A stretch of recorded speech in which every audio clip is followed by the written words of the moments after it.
Let's take a look at this next one. This next one is a named function. It's called the bezel function, and we are trying to determine the domain. That is, we want to know where the function, where the sum here converges. So again, we could do our good old ratio test, and we're going to find the limit as n approaches infinity of, in this case, I am going to use absolute value since it is alternating.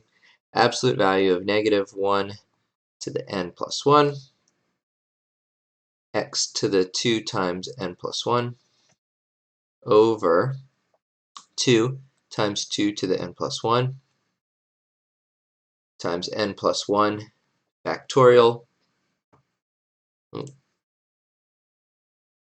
squared divided by that whole thing that I just wrote. So I'm going to do times the reciprocal, see if I can get it right, 2 to n. Nope, I already messed it up. There we go. N factorial squared, -1 to the n, x to the 2n. Okay, I think I got everything I need there. So now we are just going to do some algebra, try to simplify this limit, and see what values of x's will give me a convergent test here. So we've got the limit as n approaches infinity, absolute value,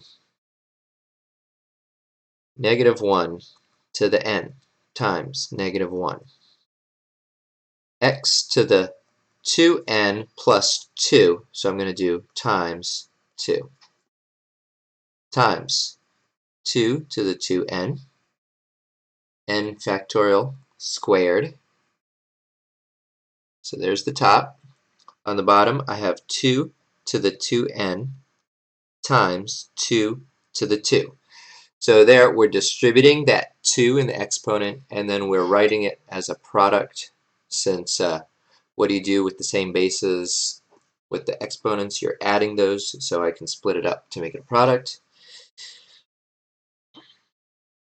I think for this next part, I will write it as n plus 1 times n factorial squared.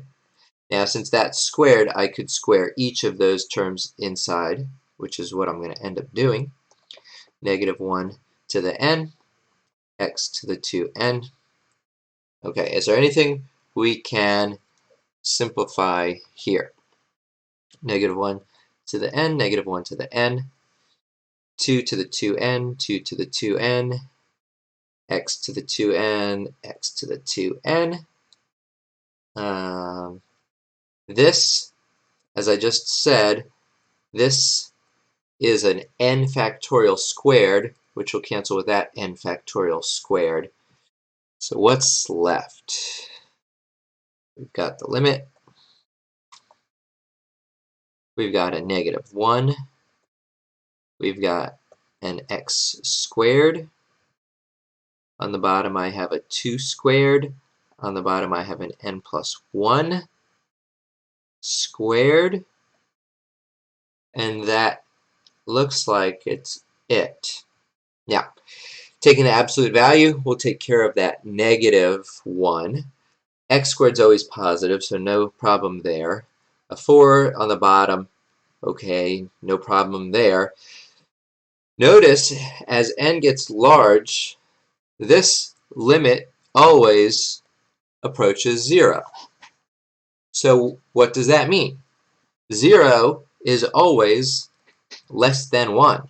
So no matter what we choose for x, the limit's always going to 0, so this is always convergent. What that means is the domain is from -infinity to +infinity. The domain for x is all real numbers, because this is always convergent, no matter what x is.